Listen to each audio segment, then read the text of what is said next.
dear beloved, Boss Mike, Cervera. Opo, magandang umaga, magandang hapon at magandang gabi. Sa mandako ng mundo, naroon kayo. Siyempre, magandang buhay na rin para sa ating lahat, mga kababayan. Nako, eto na nga. Sobra naman tong mga DDS na to, mga kababayan ko. Ewan ko ba kung ano-ano mga pinaggagawa nila. Hindi, no? Yung mga DDS, walang pahinga.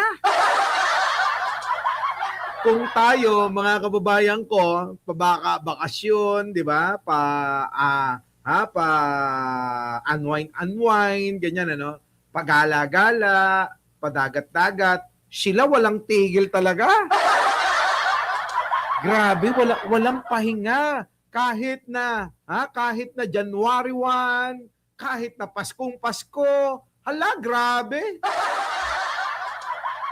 Sobra yata, mga kababayan, yung commitment nila sa mga nagbabayad sa kanila, no?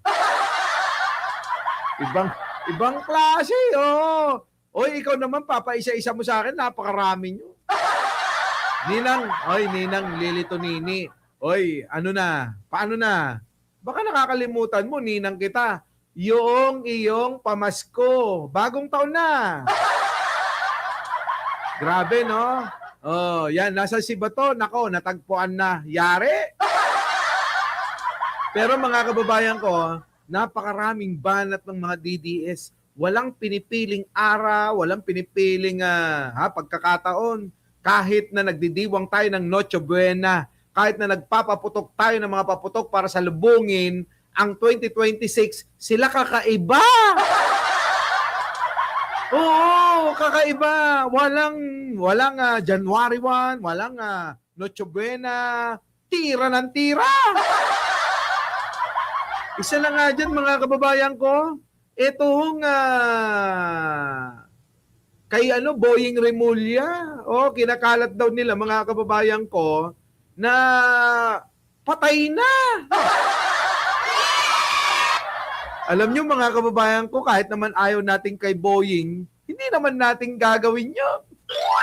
Di ba na? Hindi natin gagawin yung mga ganon. Kayo talaga, baka nakakalimutan nyo. Isa, sino? Si Boying Remulla, siya isang loyal kay Pangulo. Kaya malaking bagay yan, mga kababayan ko, no? Wala. Grabe sila, no? Ang kakapal ng mga mukha nito. Kahit naman tayo, mga vlogger na galit tayo kay Digong, kay Sara, kay Bato, kay Bongo, kay Pulong, kay Baste, kay Kitty, kay Hanilet. Hindi naman tayo nananalangin na mamatay na. Di ba? Nanalangin ba tayo, mga kababayan ko? O nandiyan dyan si Lord Troy, o nangungulit na naman sa inyo. Sabi sa akin, mga kababayan, no? Daddy, nag-vlog ako sa sa channel mo. Oo, wala man lang namigay ng akinaldo. Bata pa lang, marunong na, no? Ayan nyo, Sabi ko tsaka na kapag gusto mo talagang mag-vlog, tsaka ka mag-vlog. Huwag mong pipilitin yung sarili mo. Di ba, no? Malaki bayad sa mga vlogger ni Lustay, tsaka ni Digong. Ito na nga ngayon, mga kababayan ko. Sabi nga ni Digong, inamin niya na nagbabayad siya ng milyon-milyon sa mga troll. Totoo yun di ba? Inamin niya yon, mga kababayan ko. Nagbabayad ako sa mga troll, di ba? Kita nyo, kaya nga, walang Pasko, bagong taon. Walang holiday. Tira lang ng tira kasi yung bayad sinusulit nila. Grabe, no? Ibang klase. Ngayon, nasan na yung mga nagsasabi dyan na bayaran tayo ni Tambaluslos? Nawala na kayo. Wala. Mali kayo. Di ba? Mali. Di ba? Sabi, kahit suporta ninyo lang sa tatay ko. Mga kababayan kong minamahal. Sabi, kita nyo, politikong-politiko na yan, mukhang malapit nyo ng kagiliwan tong bunso ko, ano? Nako, ewan ko ba dyan sa mga DDS na yan?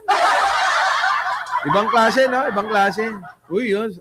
Nag-aaral yan doon sa eskwela ni Joel Villanueva. Aaron Lopez, na-briefing ko na, wag ka nang magtaka. Hoy, bukas nasa Radyo Pilipinas na tayo Oo. Kasama ko si Takero, syempre. Yung inaanak ni Martin Romualdez. si Takero, di ba? Si Takero, tapos si Sangkay Janjan. Yan. Yan yung mga tropa natin, mga kababayan ko. So ngayon, mga kababayan ko, bago natin umpisan itong si Senator Bato, natagpuan na kung saan naglulungga, mga kababayan. At itong si Sara Duterte, talagang nasaktan lahat. Nasaktan lahat ni Attorney Claire Castro. Itong mga DDS, mga kababayan, nagkanda-kanda lupasay. Grabe, no, mga kababayan ko. Itong mga DDS, kapag ka nasasaktan si Sara, talagang gigil na gigil sila.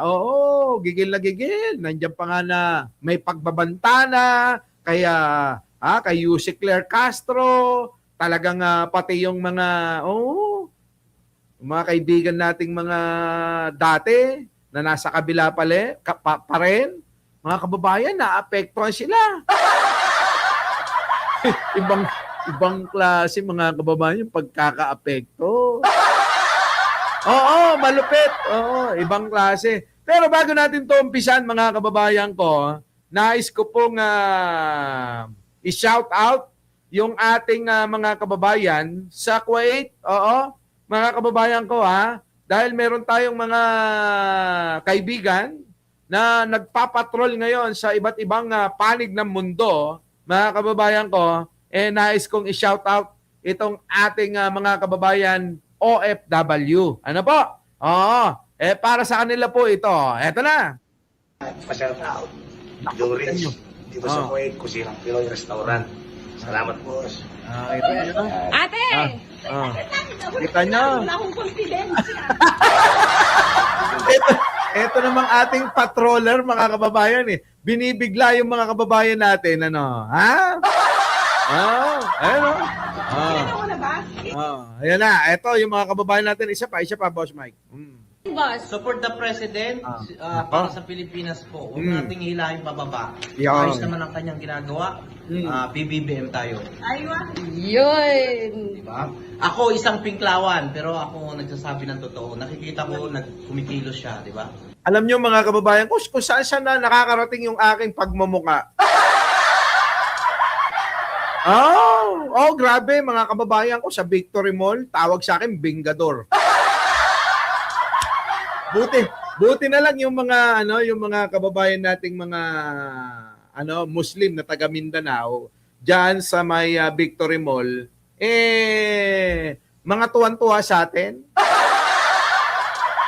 'Di ba? Hindi lahat ng mga Muslim galit kay Pangulong Bongbong, natutuwa nga sila . Pero pakinggan natin ito. Itong si Kuya na taga Bicol. Pero sumusuporta kay Manong Bongbong. Gago ka. Anong exotic mukha ako? Ito na. Pinklawan mga kababayan, pero sumusuporta kay Manong Bongbong. Ito na.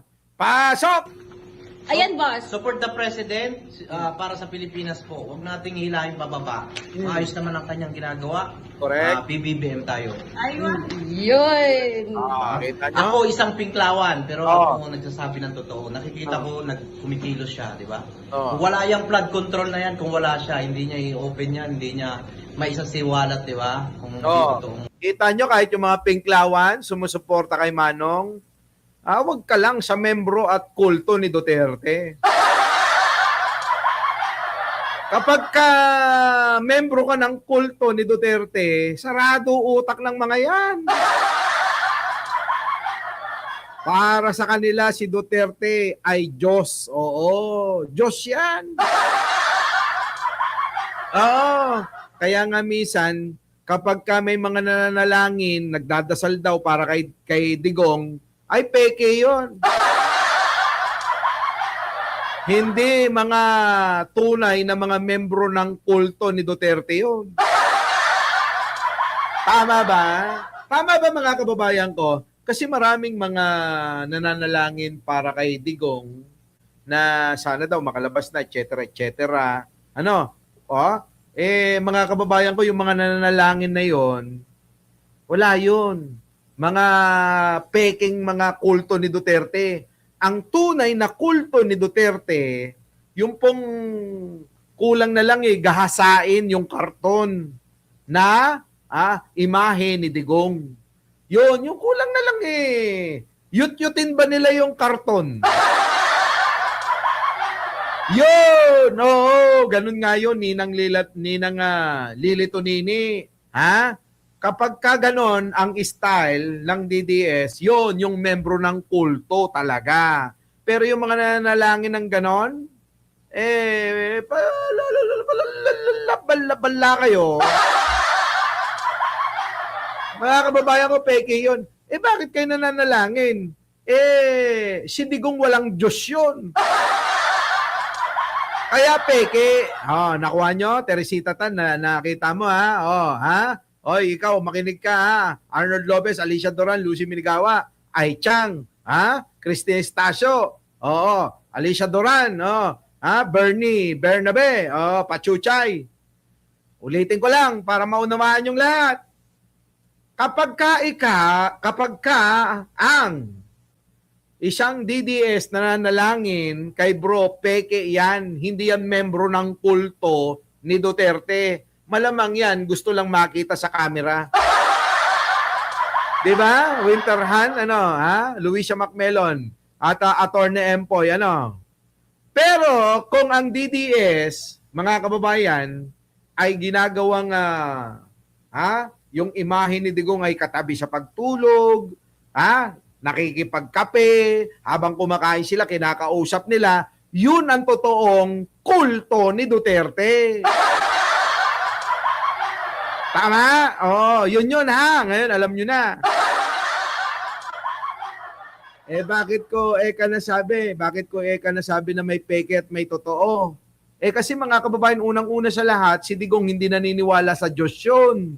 Diba? Bakit ka nananalangin kay bro? Alam mo naman yung si Digong hindi naman naniniwala siya, Diyos. Tapos mananalangin ka. Di peki ka, di ba? Peki ka. Kung mananalangin kayo kay Lucifer, yun. Tunay yun. Tunay na pagmamahal kay Digong yun kapag ka nananalangin kayo kay Lucifer. Tama. Ngayon, mga kababayan ko. So, yung mga nagpapanggap dyan, wag na kayo. Iba ang gayahin ninyo yung mga kulto talaga, kay solid talaga, naniniwala kay Digong, yung magpagawa kayo ng imahe niya, kahit man lang karton, o kaya magpa-print kayo ng mukha niya. Tapos, itabi nyo sa pagtulog ninyo. Yung bang kulang na lang pagnasahan nyo tuwing gabi.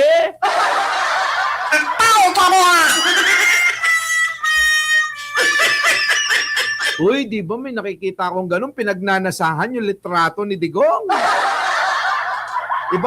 Ibang klase yung mga yon, mga kababayan, Nako! sabi ko sa inyo, kulang na lang maghubot-hubad katabi ni Digong eh. Ganon ang mga tunay na mga kulto ni Duterte. Di ba? Paano kaya yun, yung karton eh, igagasgas sa, nila?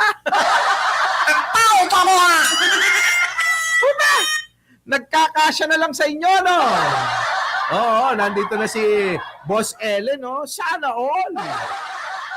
Di ba? Thank you naman kay Boss Ellen sa pag-member ng 1 taon. Hoy, balikan natin to ha, balikan natin to. Yung kayong mga DDS, pakita nyo ang lubusang pagmamahal nyo sa Tatay Digong ninyo. Yung bang after ng 2028, merong mga kwento kayo? Di ba? Oh, grabe! Yung after ng 2028, may kwento sila. Ano yung kwento nila?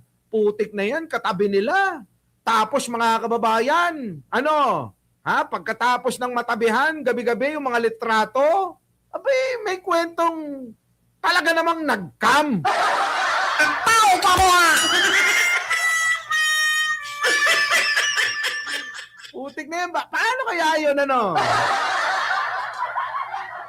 baka nga yung iba dyan, ginungod-ngod nila eh. Putik. Nai-imagine nyo ba yung nai-imagine ko? Mga kababayan ko, naiisip nyo ba yung naiisip ko? Mga kababayan, nakikita nyo ba yung mukha ni Digong? Oo, kapag katabi nila, kulang na lang ingud-ngud nila sa kwan. Ang tao pa mo ha! Ibang klase. Ay, para sa mga kababayan nating mga OFW, itong special reaction natin, sa mga DDS na mga siraulot bobo.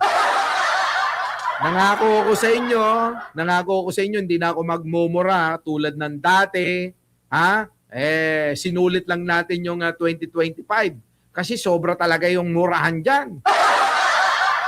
Pero ngayon, wala nang mura-mura. Pwede na yung mga tatanga-tanga, siraulo, bobo, sinto-sinto. Totoo naman yun. Diba? Legala. Pwede ko ba re-upload video mo? Oo! Bahala kayo, i-re-upload nyo. Oo, hindi ako nagka-copyright Hindi ako ganon. Oo. Bahala kayo, basta magagamit nyo ako, gamitin nyo ako. Kulang na nga lang, paggamit ko, pati katawan ko eh. Tao pa mo ha! Papagamit ko, pati katawan ko, maging masaya lang kayo. Di ba, Dali Babes? Elena, Viola, Mama Nes, bahala kayo dyan, Helen Tinoso, upload video mo, boss, sa Friendster. Putik na yan. Upload nyo sa Friendster. Bahala kayo. I-save nyo sa floppy disk. Okay lang. Ito na. Pakinggan natin tong ating kababayan mula po ito sa ibang bansa. Yung ating mga kababayang talaga namang ito yung mga bagong bayani katulad ng marami sa inyo. Ang tawag ko dyan talaga, bagong bayani ng ating makabagong panahon. Opo, So, eto na ngayon, mga kababayan, Nako, hindi na rin ako magagalit. Masisira lang ang beauty ko. Totoo! Ayan na. Thank you naman kay Angelita Almondia. Bakit ka naman magagalit? Bawal magalit. Walang karapatang magalit yung maganda. Jojo Chapis, tignan mo naman ang beauty ni Angelita. Kita mo naman, long hair, kulot-kulutan. Ganyan na ganyan ang mga trip ni Norman Mangusin. Di ba? Pero ngayon, mga kababayan, magpakabait na tayo. Bagong buhay na tayo. Di ba? Maring Linda, di ba? Jojo Chavez, Elena, Dimple Smirnov, sa inyo pong lahat. Magbagong buhay na tayo. Magpakabait na tayo. Huwag na tayong gagaya kay Sara Duterte, 'di ba, Dali Babes? Wag na nating gayahin yun. Teresita Tan, ano? Yung nagmumura tayo. Minsan, pinanonood ko, Lunita, yung aking sarili. Nako, oo, nachichipan ako. Sabi ko sa sarili ko, oo, Ligala. Sabi ko, bakit kaya, pangit talaga pagka nagmumura, MG Galen. Oo, kaya Minandro Nevadura, matagal ka na rito, mag-like ka na. Bakit si Sara Duterte nagagalit? Saan? Nagagalit kahit pangit. Alam nyo mga kababayan ko, si Sara Duterte, mukhang baklang boksingero. Totoo. Eto mga kababayan ko, ipikit ninyo yung mga mata ninyo. Sandali lang. Ipikit ninyo yung mga mata ninyo. Yan. Ipipikit ko rin yung mata ko. Jewel, thank you Thank you muna tayo kay Jewel bago ako pumikit. Eto na pikit nyo. Imagine ninyo yung mukha ni Sara. Mukhang baklang boksingero.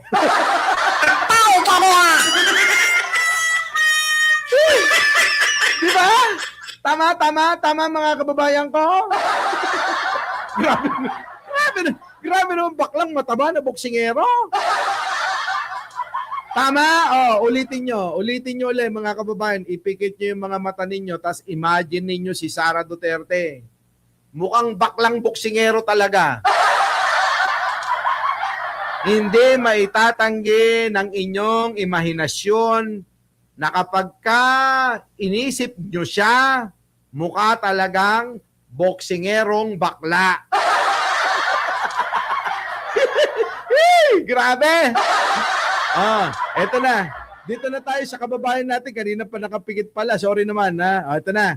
Pakinggan natin ang ating kababayan na mula pa sa iba yung dagat na talaga namang nakikipag-digma doon para sa magandang buhay na ibibigay sa pamilya. Eto na. Ayan, boss. Support the President para sa Pilipinas po. Huwag nating hilahin pababa. Maayos naman ang kanyang ginagawa. PBBM tayo. Yun. Diba? Ako isang pinklawan, pero ako nagsasabi ng totoo. Nakikita ko kumikilos siya, di ba? Kung wala yung flood control na yan, kung wala siya, hindi niya i-open yan, hindi niya maisasiwalat, di ba? Kung siya talaga ang head ang may sala dyan, hindi niya ipapakulong mga nagkasala dyan. Yung sa... Kita nyo mga kababayan ko, buti pa yung mga kakamping, Kaya alam nyo na hahambing na talaga ang mga kakamping sa mga DDS, malayo. Malayo, milya-milya yung magpag-iisip nila, no? Milya-milya yung pag-iisip nila. Samantalang mga kababayan ko, ang mortal na magkaaway ay kakamping at pula, di ba? Pulahan at pink lawan. Mortal na magkaaway, magkatunggalian. Pero dahil nga po mga kababayan ko, dito sa mga nangyayari, mga kababayan ko, mayahambing nyo na talaga kung sino yung mahina ulo. At saka huwag nyo sasabihin lahat ng OFW. Naniniwala't bobong pinaniniwalaan si Sara Duterte. Mali kayo dyan. Kasi ang matinong tao ng mga OFW tahimik na nagtatrabaho. Dahil hindi naman sila pumunta sa ibang bansa para mag-rally-rally. Grabe ka naman ang Hilita Almondia. Si Pacquiao talaga. Tama ba, Winterhan? Pay Nabio. Tama ba? Yun eh. Marami hong mga OFW na mga tahimik lang pero na ninimbang at nag-aanalisa, nag-iisip ng tahimik na kung sino yung dapat paniwalaan. Katulad ho nila, tignan nyo, mga kababayan ko, hindi ko ho sila kilala pero kilala nila tayo. Kasi nga ho, mga kababayan, nanonood sila doon sa kung saan alam nila na mauunawaan nila yung pinapaliwanag para po matuto sila doon sa totoong balita. Di ba, Polonges? Oh, ha? G-Meg, ano? Eto na. Karo pa na nga talaga. Sabi ko sa'yo pikit mo pa yung mata mo. Ellen, tunay ka dyan, Boss Mike OFW. Okay, tama. Ganun ho yun Flood control. Siya ang nagpa-umpisa, nag-open yan. Kita nyo? Diba? Kita nyo? Buti pa yung mga ganitong mga tao, alam nila na si Pangulong Bongbong ang nag-umpisa, nagbukas, para mamulat ang taong bayan kung paano ginagahasa at kanilang ninanakaw yung mga pondo na kabal ng bayan para ho sa mga kuno-kunong proyekto. Di ba? Sabi ni Ligala, pero Boss Mike, type mo si Isko. Ngayon, eto yan. Magandang tanong yan. Kung Isko, Sara, abay, Isko na ako. Kung dalawa lang ang pagpipilian, wala nang iba. Kung si Isko at kay Sara, abay, mag-i-Isko na lang ako. Di ba? Tama ba mga kababayan? Pero may kondisyon. Bago ako mag-Isko, kailangan itaas ang kamay ni Isko. Itaas ang kamay niya ni Pangulong Bongbong. Oo, pero kung meron pagpipili ang iba, halimbawa lang, tumakbo, sino? Wag na natin isama si Martin kahit naman magpuli-puligiit yun. Hindi naman nanalo yun. May balita nga ako naghahangad na naman daw na maging speaker. Wag na natin isama. Halimbawa, si Ramon Ang. Siyempre kay Ramon Ang ako. Halimbawa, Sara, Isko, Ramon Ang. Ramon Ang ako. Bakit kanyo pipiliin ko si Ramon Ang? Alam nyo mga kababayan ko, minsan tignan naman natin na mamuno ulit, kasi paulit-ulit lang to, no? Kunyari lang 3 lang Huwag na muna kayo magsingit. Baka mamaya gustuhin ko na silang lahat. Di ba, mga kababayan ko? Halimbawa, Sara, Gibo. Gibo ako. Kahit na magpitpitan tayo ng 3 itlog. Ganon. Mga kababayan. Di ba? Huwag niyong ilalaban si Martin Romualdez. Kahit mag 1-on-1 sila ni Sara, wala mahirap talaga ibenta. Yung mga nila, yung mga tagapag-vlog na mga vlogger ni Martin, hirap na hirap Nagrereklamo ng mga kababayan ko na napakahirap ibenta ni Martin. Pero eto mga kababayan ko, Gibo at si Sara, Gibo tayo, putak na. Ibebenta ko lahat yung kalabaw sa probinsya. Alam niyo mga kababayan ko, nung panahon ni Pangulong Bongbong Marcos, nagpa-deliver ako ng 1 truck na Nutriban. Sorry. Maraming may alam niyan ng mga vlogger. Nagpa-deliver ako ng 1 truck na Nutriban nung eleksyon, kasagsagan ng eleksyon sa pangpanguluhan at tumatakbo si Pangulong Bongbong. Di ba? Di lang yan. Mga tsinelas. Dami kong pinamigay na tsinelas, mga kababayan ko. Nando doon yung kahit labag sa kalooban ko, na isama pati yung mukha ni Sara doon. No choice. No choice. Nga. Sorry. Pipigilan ko. May merong aftershock. Di ba? Halimbawa naman, mga kababayan ko, hindi na natapos si Kuya. Halimbawa naman. Ang haba na ng exposure ni Kuya. Eto, halimbawa naman. Kung si Sara Trillanes, Trillanes ako. Di ba? Trillanes tayo, mga kababayan ko. Alangan naman na iba pa. Di ba? Malayo naman kung katalinuhan lang.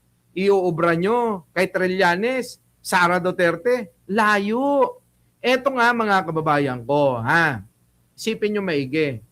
Sa debate nga lang ni Yussi Claire Castro versus Sara Duterte, hindi sila makapalagi.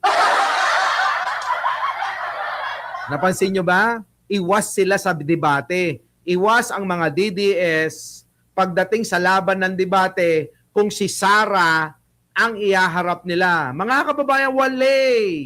Hindi talaga uubra yung utak ni Sara. Sintu-sintu eh. Paano naman mananalo ang isang Sara Duterte kung talinuhan lang sa mga nabanggit nating pwede niyang makalaban? Di ba? Oh, syempre mga kababayan ko, ganon talaga kasi mapapahiya sila kapag nakipagdebate si Sara Duterte, lalong-lalo na dito. Sinubukan nga natin kay Atty. Claire, hindi nila kinakagat, dinidedma. Kasi kailangan dedmahin nila. Mapapahiya sila kapag sinagot nila, hinarap nila si Sara. Tama, mali. Oh, ganon, mga kababayan. Kaya walang mangyayari diyan kay Buday. Wala. Mahina ulo, mga kababayan ko. Pagsasalita lang, mga kababayan eh. Ang layo-layo. Kaya mga kababayan ko, kapag kami sa inyo, nagsabi na, ay, Sara ko. O sige nga, debate nga sila ni Atty. Claire. O, subukan nga natin. Kanyo. Oh, di ba mga kababayan ko? Oy! Ito na. Nagsiwalat, so suportahan na po natin. Pati yung FOMO, Kasi diba? tayo lahat mga Pilipino tayo, kami nasa abroad dito. Alam ko marami dito ang DDS, pero nandiyan na siya, sinuportahan natin nung una na nanalo. So siya po ang respetuhin natin na maging presidente. Kita nyo ganito yung may mga malalawak na isipan. Dahil po siya ang nahinalal ng taong bayan, mayoryang taong bayan, Pilipino ang naglukluk sa kanya bilang presidente, yun naman ay pribileyo niya na kailangan irespeto natin yun. Kasi kapag ganito't nasasanay tayo, na kapag meron tayong hindi gusto sa isang pangulo, nagwawala tayo na parang mga demonyo, pangit ho, na practice yan. Di ba? Napakapangit talaga ng practice ng mga DDS. Nagiging demonyo sila, mga kababayan, kapag ba hindi nila nagugustuhan ang isang dumaan naman sa legal na pamamaraan para maging pangulo ang ating Manong Bongbong. Tama? Oh, 'di ba? Pero kasi mga kababayan ko, ganyan yung mga taong sabi ko nga may hangganan lang yung kanilang isipan. Ibig sabihin, hindi ho nila napapalawak yung kanilang isip, baka sumabog bigla. Kung kayo mga kababayan ko, kung kayo pag nag-isip kayo hanggang 3 baitang, sila ho mga kababayan, kalahati lang nung kalahati ng 1 baitang hanggang doon lang. Parang ganito. Parang ganito. Pag nag-isip tayo, malayo, milya-milya. Ang mga DDS hanggang dito lang, Pag lumagpas dyan, sasabog na mga ulo niyan. Ganon. Katulad ho ng mga kakamping, sinasabi ko na, malayong-malayo sila mag-isip kumpara sa mga DDS. Kaya kapag tinawag kayong tanga, bobo, mangmang, deserve nyo yan. Ang tao ka mo! Diba? Deserve nila yun. Diba? At least, kunting naman, kung gusto nyo maipanalo yung tao nyo, magantay kayo ng eleksyon. Correct! Yan na nga yung sinasabi ko, kuyang Ganon ang dapat, ganon ang mindset. Kung gusto nyong magluklok, gusto nyong iluklok ang siraulo na mukhang boksingero na si Sara Duterte, edi maghintay kayo ng panahon ninyo. Ilang taon na lang naman ang natitira. Bakit hindi nyo gawin? Nahintayin at ikampanya na ninyo si Sara Duterte na mukhang boksingero. Di ba? Tama ba mga kababayan ko? Kaya si Kuya, tama ito. Mag-antay kayo. hindi yung isa-shortcut ninyo. Kasi ang formula ninyo, gusto nyong gayahin yung ala Gloria Arroyo. Di ba, Clarita? Ano? Yun ang formula nila eh. Gusto nilang gayahin yung mala Gloria Arroyo. Teka muna. Di ba? Teka muna. Ang tindi naman. Wala na, kumita na yun. Nabudol na tayo ni Gloria Arroyo sa ganon. Di ba? Tama ka, Chef Ninong Ray. Ninong Ray. Di ba? Ayos. Diba? Support ng nakakarami, yun ang respetuhin natin. Correct. PBBM tayo. Yun, ako, ano pa ako niyan, pinglawan ako. Lenny rin, supportahan din si Lenny, syempre. Diba? Maayos naman yan. Basta anti-corruption tayo. Kita nyo, mga kababayan ko? Alam nyo, dito ako bumibilib. Kasi kapag ka nag-eleksyon, talo-talo. Pero kapag katapos ng eleksyon, natalo yung kandidato mo, tahimik ka na. Huwag ka nang ngumaungaw. Iba talaga kapag ka nasa panig ka ng mga demonyo. Hindi ka titigil sa kakasalita, kakasira, kahit pa Pasko, bagong taon. Walang pinipiling araw at petsa. Tulad na sinabi ko kanina, mga kababayan ko, ang mga DDS walang pahinga yan. Kailangan sinusulit yung mga bayad sa kanila. Our beloved Boss Mike Cervera.